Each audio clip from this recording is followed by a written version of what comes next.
Hello guys, welcome to my Mazda RX-8 channel. My name is Serge, and in today's video I am removing my exhaust manifold, also known as a header, and it takes number 14 socket. Wow, that came out quite easy.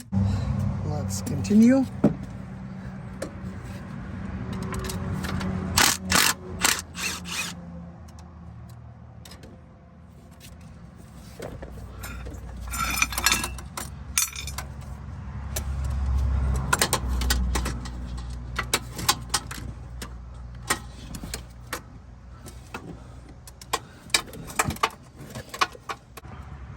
Two of them, that one and that one, was removed.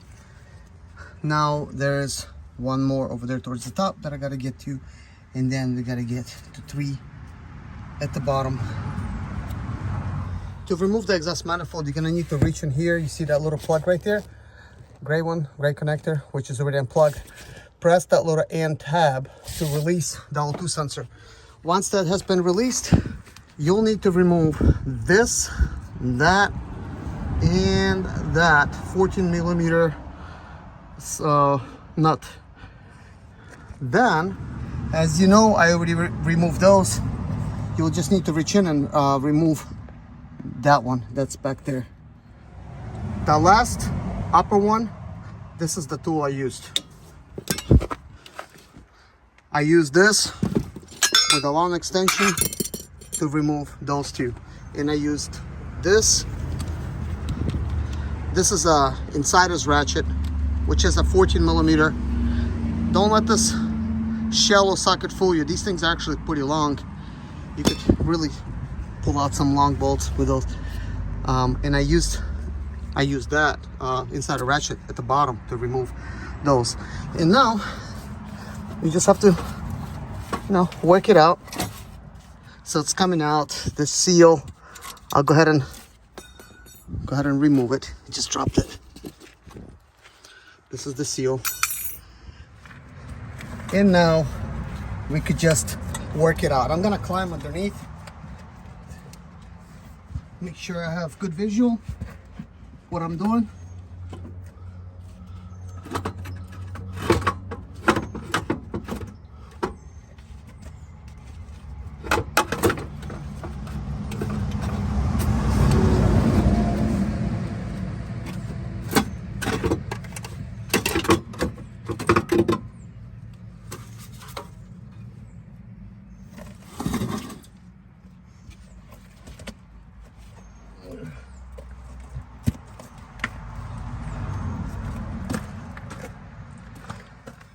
So take a look at this exhaust manifold. If you might be wondering why am I removing that? Well, this thing's heavy.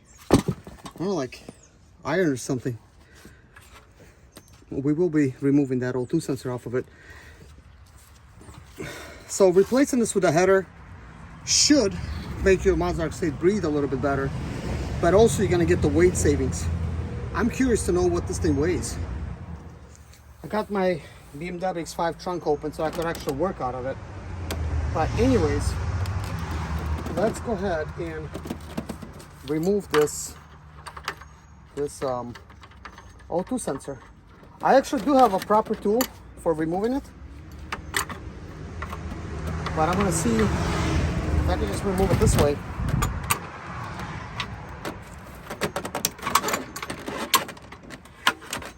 Yeah. So that was actually a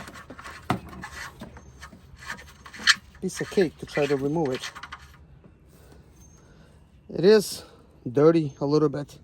I recommend cleaning these things up a little bit, but let's take a closer look.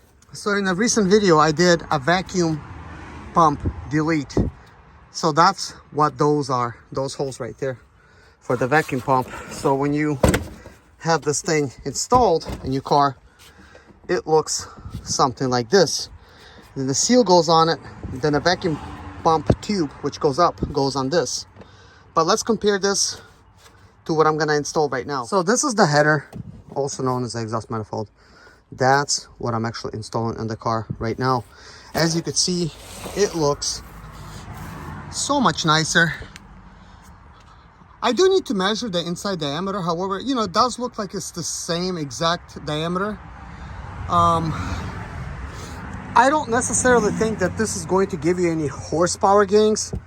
This might make your Mazda RX-8 sound better and give you the weight savings and give you the vacuum pump delete opportunity, because as you can see in this section, this is where the vacuum pump would go. But look, that's just a bar of metal. That there has a tube that it goes into and connects, and this distributes air all across 3 of those exhaust ports there. But this one doesn't. So I guess if somebody wants to maintain the look of having their vacuum pump tube be here, then this is in place. Other than that, I really have no idea why they even put this in here, because technically, I mean, this is useless. This is more like a delete for the vacuum pump, but well, you know, if it's going to be still connected here and pumping air, then where's it pumping? So let me know why they even have this here. It makes no sense. But one thing is, I'm happy to see that there is no tube connecting now. I don't have to actually delete it, because on this one, if you decide to leave your original, you'll need to actually put a block-off plate over here.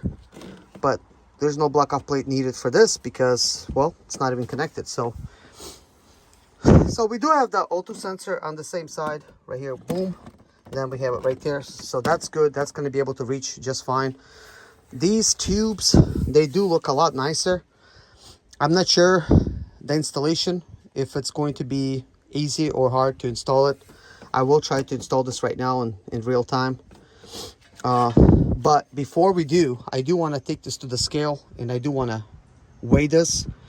And we're going to find out how much of the weight savings we're going to save. But this here, as I'm picking it up, this is kind of light.